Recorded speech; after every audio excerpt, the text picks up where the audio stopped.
नमस्कार बच्चों। उम्मीद है कि आप लोगों का स्वास्थ्य ठीक होगा, अच्छे से पढ़ाई कर रहे होंगे, नोट्स बना रहे होंगे और अनुशासन में होंगे। चलिए आज हम लोग क्लास 10th के मैथ चैप्टर नंबर 2 बहुपद का अध्ययन करेंगे। बहुपद को इंग्लिश में कहते हैं पॉलिनोमियल। बहुपद को इंग्लिश में कहते हैं पॉलिनोमियल। बहुपद किसे कहते हैं? ऐसी बीजीय व्यंजक जिनमें चर की घात एक पूर्ण संख्या हो उसे हम बहुपद कहते हैं। बहुपद की घात किसे कहते हैं? बहुपद में चर की सबसे बड़ी घात बहुपद की घात कहलाती है। आइए कुछ उदाहरण ले लेते हैं, इससे हमें और समझ में आ जाएगा। यहाँ पे देखिए 2x-3 है, जो कि x चर है और x की पावर जो है यानी कि घात जो है 1 है, तो वही हमारा घात हो जाएगा। इसमें भी देखते हैं, यानी कि इस वाले उदाहरण में हमारा जो घात होगी 1 होगी। फिर √3x-7, इसमें भी देखिए x जो है चर है, इसकी भी घात 1 है, तो हम कह सकते हैं इन दोनों उदाहरणों का घात जो है 1 है और जिसकी घात 1 होती है वो रैखिक बहुपद कहलाती है। फिर दूसरे में देखते हैं y⁴ यानी कि y की घात 2 + 2। इसमें y जो है चर है और y की घात जो है 2 है। फिर आते हैं इसमें x⁴ - 2x² + 6। इसमें देखिए 2 चर हैं और 2 चर यानी कि जिस चर की घात सबसे बड़ी होगी वही हमारी बहुपद की घात होगी। यानी कि इन दोनों में उदाहरण में y⁴ है और x⁴ यानी कि बहुपद की घात 2, और जिसकी घात 2 होती है उसे हम द्विघात बहुपद कहते हैं। तीसरे में आते हैं 3 - s² + s³। इसमें भी देखिए 2 चर हैं और जिस चर की घात सबसे बड़ी होती है वही हमारी बहुपद की घात कहलाती है।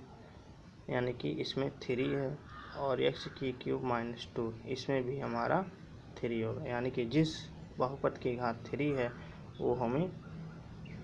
उसे हम त्रिघात बहुपद कहते हैं। चलिए आगे बढ़ते हैं। उम्मीद है आप लोगों को समझ में आ गया होगा। आगे बढ़ते हैं। अगली हेडिंग है बहुपद के शून्यांक का अर्थ। बहुपद के शून्यांक का अर्थ माना p(x), जहाँ p(x) के बराबर वास्तविक संख्या, यानी कि अगर k का मान 0 रख दिया जाए तो p(k) = 0, यानी कि k बहुपद p(x) का, यानी कि k बहुपद जो है p(x) का एक शून्यांक होगा।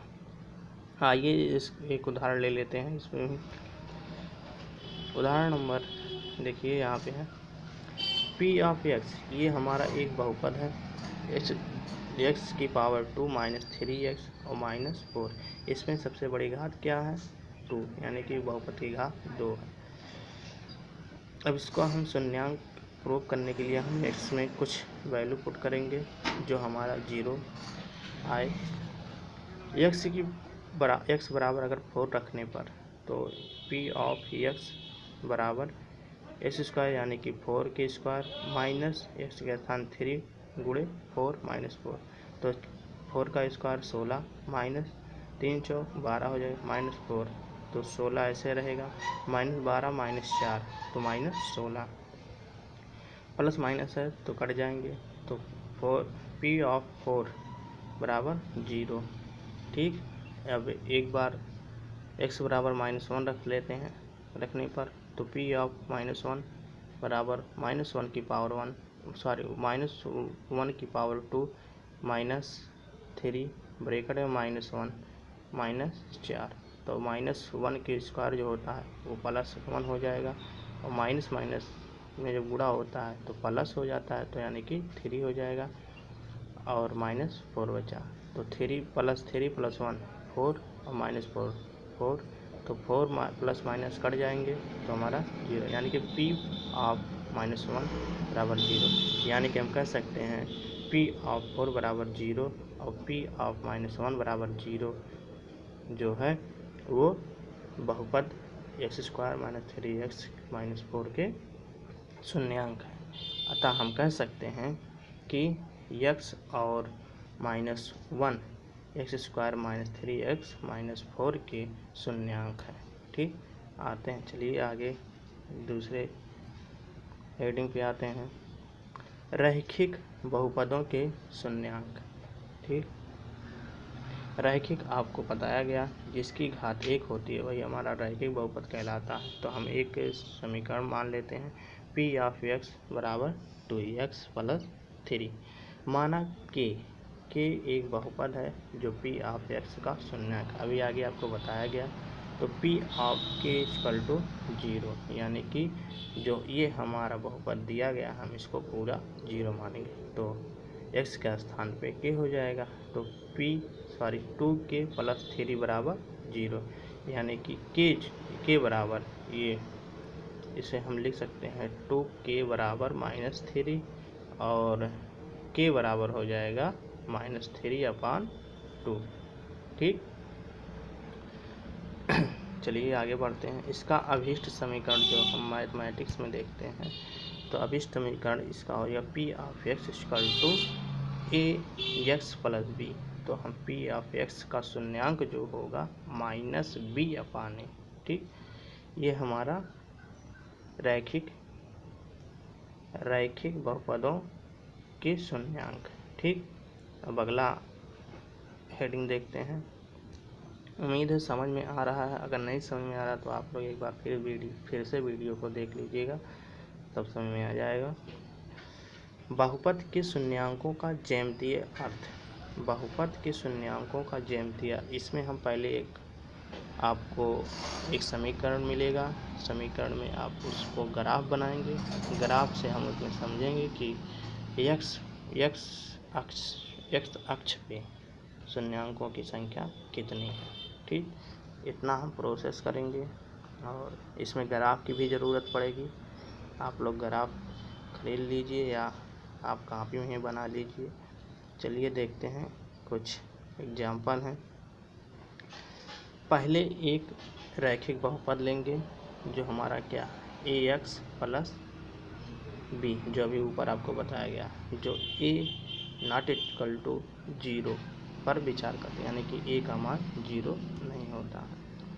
तो आपने कक्षा 9 में पढ़ा है कि y बराबर ax + b का ग्राफ एक सरल रेखा होता है, क्यों होता है ना। तो उदाहरण ले लेते हैं, इसमें हम उदाहरण एक मानते हैं y बराबर 2x + 3 का ग्राफ बिंदु, यानी कि अगर हम x की वैल्यू कुछ भी रखें, उससे मैंने मतलब ग्राफ रखे हैं, तो x की वैल्यू जो रखेंगे तो हमारा ऑटोमेटिक y का मान आता रहेगा। अगर हम x की वैल्यू -2 रखते हैं तो y बराबर जो हमारा हो जाएगा, x बराबर -2, 2 × -2 + 3, तो हमारा कितना आ जाए, 2 दूना 4, -4 और +3 यानी कि -1, तो y का मान -1 आ जाएगा।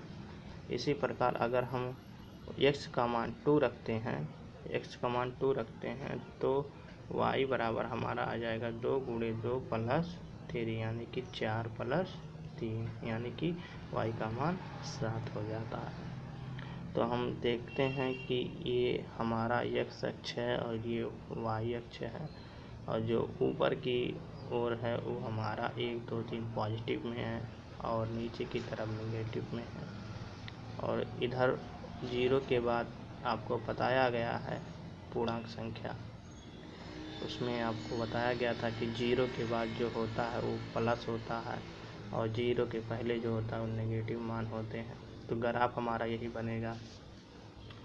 देखते हैं, सबसे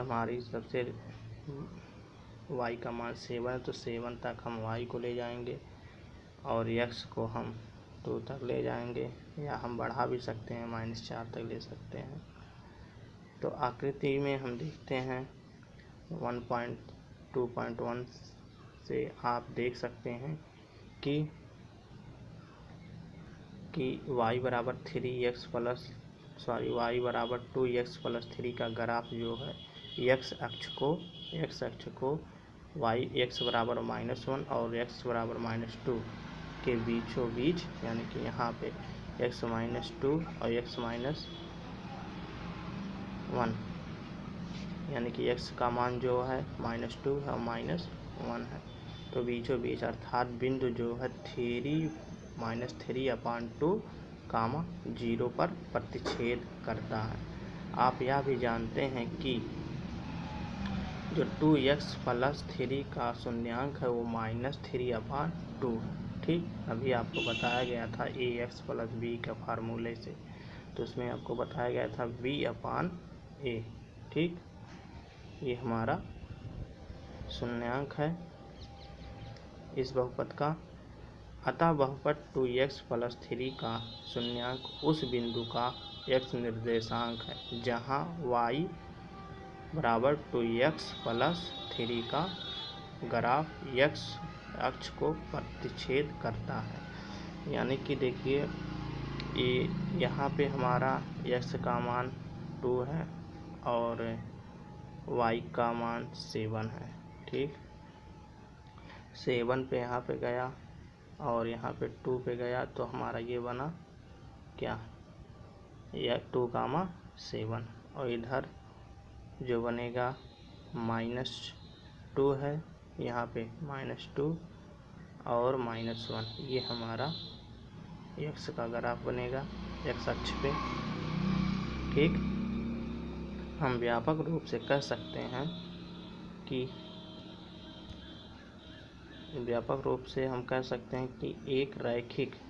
एक रैखिक बहुपद यानी कि ax प्लस b जो a का मान 0 नहीं होगा के लिए y बराबर ax प्लस b का ग्राफ एक सरल रेखा है जो x अक्ष को ठीक एक बिंदु -b/a, 0 पर प्रतिच्छेद करता है। अतः रैखिक बहुपद ax प्लस b, a का मान 0 नहीं का केवल एक शून्यांक है जो उस बिंदु का x निर्देशांक है जहाँ y बराबर ax प्लस b का ग्राफ x अक्ष को प्रतिच्छेद करता है। यानी कि जो हमारा x और y का यहाँ पे बन रहा है ग्राफ, ठीक, बन रहा है, वही हमारा यहाँ पे एक ग्राफ, यहाँ पे हमारी एक बिंदु बन रही है और यहाँ पे एक बिंदु बन रही है। दोनों को जब हम मिलाएंगे तो जहाँ पे हमारा कटेगा वही हमारा -3/2, 0 को प्रतिच्छेद करेगा। ठीक है बच्चों, उम्मीद है कि आप लोगों को समझ में आ गया होगा। चलिए आगे बढ़ते हैं। ये हमारा रैखिक बहुपद था। अब आते हैं द्विघातीय बहुपद। द्विघात बहुपद में आते हैं। इसमें भी हम एक एग्जाम्पल लिए हैं। यहाँ पे देखिए, अब आइए हम द्विघात बहुपद के किसी शून्यांक का ज्यामितीय अर्थ जानें। द्विघात बहुपद यानी कि x² - 3x - 4 पर विचार कीजिए।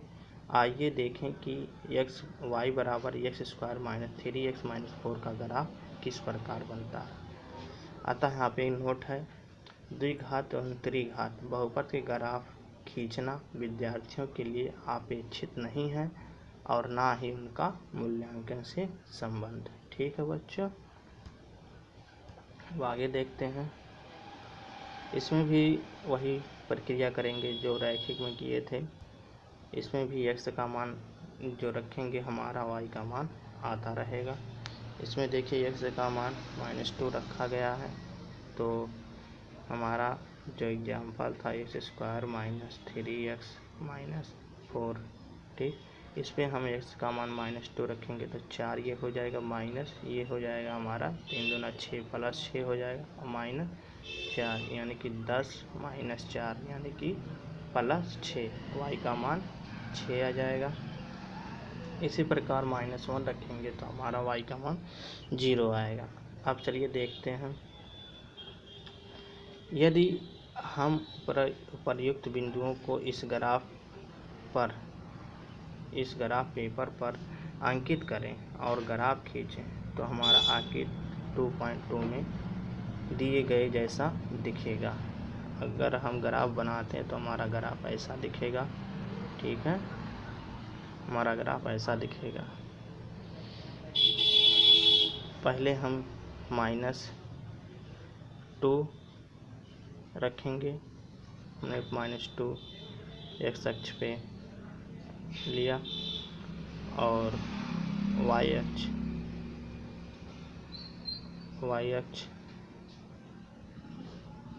4 यानी कि y जो हमारा आया था 6 आया था।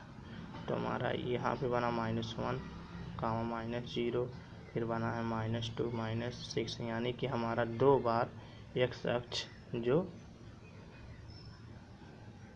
प्रतिच्छेद कर रहा है यहाँ पे और यहाँ, यानी कि हम कह सकते हैं ये 2 घात बहुपद है।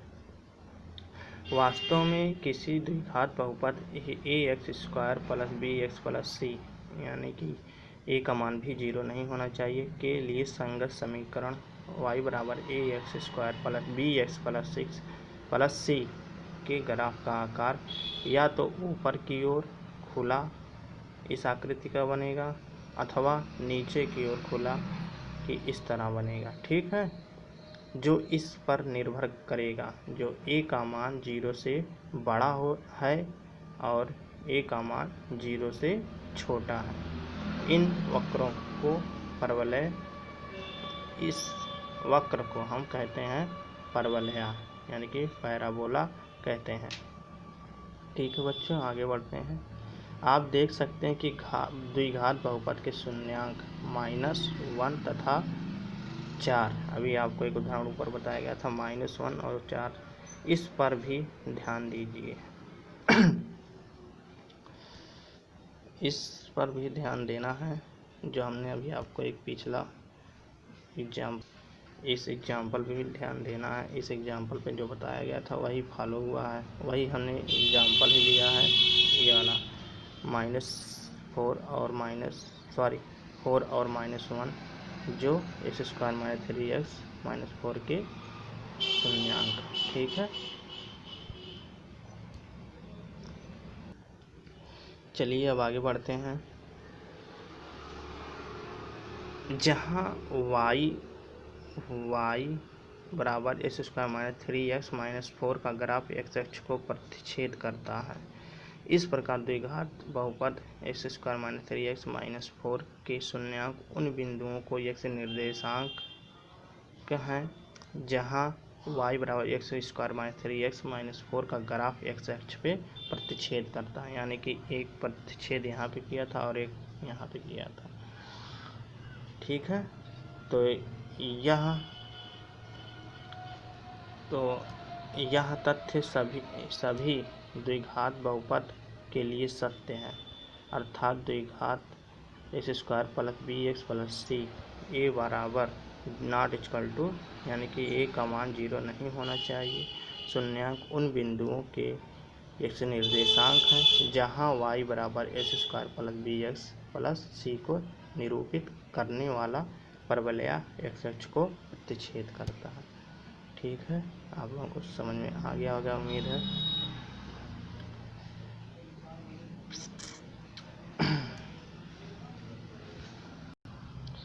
चलिए आइए कुछ और द्विघात के बारे में और कुछ जान लेते हैं। यहाँ पे देखिए y बराबर ax² + bx + c के ग्राफ के आकार का परीक्षण करने से 3 निम्नलिखित स्थितियाँ बन सकती हैं।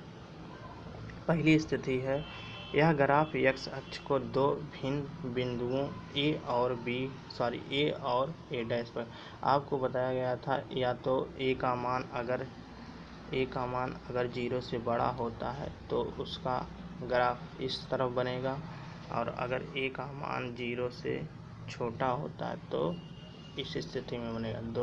दो स्थिति बनेगी, इसे हम क्या कहते हैं, परवलया यानी कि पैराबोला। ठीक है, इस स्थिति में a और a डैश के x निर्देशांक द्विघात बहुपद ax² plus bx plus c के दो शून्यांक हैं, यानी कि a पे एक बना है और एक a डैश बना है। इसी को अगर हम पलट दें, उल्टा कर दें, यानी कि इसको हम इस तरफ कर दें, तो हमारा एक तो ये बना जो हमारा a का मान अगर 0 से छोटा हो तो ये बनेगा, अगर 0 से बड़ा है तो हमारा ये ग्राफ बनेगा। ठीक, ये दो स्थिति हो गई। पहली स्थिति में दो चित्र बनेंगे दो प्रकार के, और दूसरी स्थिति में देखते हैं दूसरी स्थिति में क्या होता है। यह ग्राफ केवल एक बिंदु पर अर्थात दो संपाती बिंदुओं पर काटता है। इसलिए स्थिति 1 के दो बिंदु A और A डैश वहाँ पर संपातित होकर एक बिंदु A हो जाते हैं, यानी कि यहाँ पे जो दो बिंदु काटते हैं इस पे एक जो है x अक्ष पे काटेगा और एक y अक्ष पे, यानी कि केवल एक ही बिंदु x अक्ष पे बनेगा। ठीक, इसी प्रकार दूसरा इसका उल्टा बनेगा। ठीक है, संपाती हो जाएंगे। चलिए, इसमें इस स्थिति में a का जो ये x निर्देशांक है दो घात बहुपद में ax² plus bx plus c केवल एक शून्यांक होगा। इस स्थिति में अगर संपाती बनते हैं तब इसमें एक शून्यांक बनेंगे। आगे चलते हैं, तीसरी स्थिति क्या है। तीसरी स्थिति ये बताता है कि यह ग्राफ या तो पूर्ण रूप से x अक्ष के ऊपर या पूर्ण रूप से x अक्ष के नीचे है, इसलिए यह x अक्ष को कहीं पर नहीं काटता। तो देखिए x अक्ष पे कहीं पे नहीं काट रहा है, तो ये इसमें शून्यांक की संख्या 0। यहाँ पे भी देखिए x अक्ष पे नहीं काटा, तो यहाँ पे भी x अक्षांश यानी कि x इसका शून्यांक भी 0 हो जाएगा। यानी कि आपको तीन स्थिति बताई गई है। एक जो x अक्ष पे दो बार प्रतिच्छेद करती है तो दो शून्यांक होगा, और x अक्ष पे अगर एक बार काटती है तो हमारा एक शून्यांक होगा। अगर कोई बिंदु x अक्ष पे कोई बिंदु पे नहीं काटे तो हमारा जो शून्यांक होगा, यानी कि शून्य होगा। तो अतः इस स्थिति में बहुपद ax² plus bx plus c का कोई शून्यांक नहीं है। अतः इस प्रकार आप ज्यामितीय रूप में देख सकते हैं कि द्विघात बहुपद दो भिन्न शून्यांक या दो बराबर शून्य अर्थात एक शून्यांक या कोई भी शून्यांक नहीं हो सकते। इसका यह भी अर्थ है कि दो घात के किसी बहुपद में अधिकतम दो शून्यांक हो सकते हैं। अधिकतम दो शून्यांक हो सकते हैं, लेकिन न्यूनतम 0 हो सकते हैं। ठीक है, ये आपको नोट कर लेना है। अधिकतम 2 हो सकते हैं और न्यूनतम 0 हो सकते हैं। चलिए आगे बढ़ते हैं। अब प्रश्नावली पे हम आते हैं। प्रश्नावली 1.2 कहता है, क्वेश्चन नंबर 1, किसी बहुपद p ऑफ x के लिए x बराबर p ऑफ x का ग्राफ नीचे आकृति 2.10 में दिया है। प्रत्येक स्थिति में p ऑफ x यानी कि x के शून्यांकों की संख्या ज्ञात कीजिए। आपको यहाँ पे पहला क्वेश्चन दिख रहा है। इस प्रकार आप ज्यामितीय रूप में देख सकते हैं कि किसी द्विघात बहुपद के दो भिन्न शून्य या दो बराबर शून्यांक या कोई भी शून्यांक नहीं हो सकता। अर्थात जो हमारा है दो घात 2 के किसी बहुपद में यानी कि द्विघात समीकरण में जो हमारा अधिकतम शून्यांक होगा वो 2 होगा और न्यूनतम 0 होगा। ठीक है, ये नोट करने वाली है, नोट कर लीजिए इसको। आगे बढ़ते हैं, प्रश्नावली पे आते हैं 2.1 पे। तो क्वेश्चन नंबर 1 है, किसी बहुपद p ऑफ x के लिए y बराबर p ऑफ x का ग्राफ नीचे आकृति 2.10 में दिया गया है। प्रत्येक स्थिति में p ऑफ x यानी कि x के शून्याङ्कों की संख्या ज्ञात कीजिए। तो यहाँ पे देख रहे हैं x अक्ष पे कोई मतलब किसी को प्रतिच्छेद नहीं कर रहा है किसी बिंदु को, यानी क्योंकि हमारा यहाँ पे कोई x अक्ष पे प्रतिच्छेद नहीं कर रहा है, तो हमारा आंसर ये होगा 0, यानी कि जो p ऑफ x के शून्याङ्कों की संख्या 0 होगी। ठीक है। अब दूसरे क्वेश्चन पे आते हैं। यहाँ पे देखिए x अक्ष पे एक बार प्रतिच्छेद कर रहा है, तो हमारा इसका आंसर हो जाएगा, इसमें p ऑफ x के शून्याङ्कों की संख्या 1 होगी। इसमें भी देखिए 2 बार 1 2 3, इसमें 3 शून्याङ्क हैं, यानी कि p ऑफ x अक्ष पे 3 बार प्रतिच्छेद कर रही है, तो हमारा इसमें शून्याङ्कों की संख्या 3 हो जाएगी। और चौथे क्वेश्चन में है, x अक्ष पे यहाँ पे देखिए 2 बार प्रतिच्छेद कर रहा है, तो हमारा इसमें शून्याङ्कों की संख्या 2 हो जाएगी, 2 होगी। और इसमें देखिए क्वेश्चन नंबर 5 में, इसमें x अक्ष पे 1 2 3 4 बार प्रतिच्छेद कर रही है, इसमें आपको शून्याङ्कों की संख्या 4 होगी। यहाँ पे देखिए 6वें क्वेश्चन पे, इस पे 1 2 3, यहाँ पे भी x अक्ष पे 3 बार प्रतिच्छेद कर रही है, तो हमारा p ऑफ x के शून्याङ्कों की संख्या 3 होगा। आपको एग्जाम में ऐसे ग्राफ दिए जाएंगे या आपको समीकरण दिए जाएंगे, उसमें पूछा जाएगा कि x अक्ष पे शून्याङ्कों की संख्या कितनी है या y अक्ष पे शून्याङ्कों की संख्या कितनी है। ठीक है। उम्मीद है कि आप लोग समझ गए होंगे। अगर नहीं समझ में आता तो एक बार फिर से वीडियो को देखिए, दोबारा देखिए। नहीं समझ में आता है तो हमें कमेंट में बताइए। ओके बच्चों, धन्यवाद। अब अगला टॉपिक आपका रहेगा किसी बहुपद के शून्याङ्कों और गुणांकों में संबंध। आप इसको तैयार कर लीजिएगा। ठीक है बच्चों, धन्यवाद।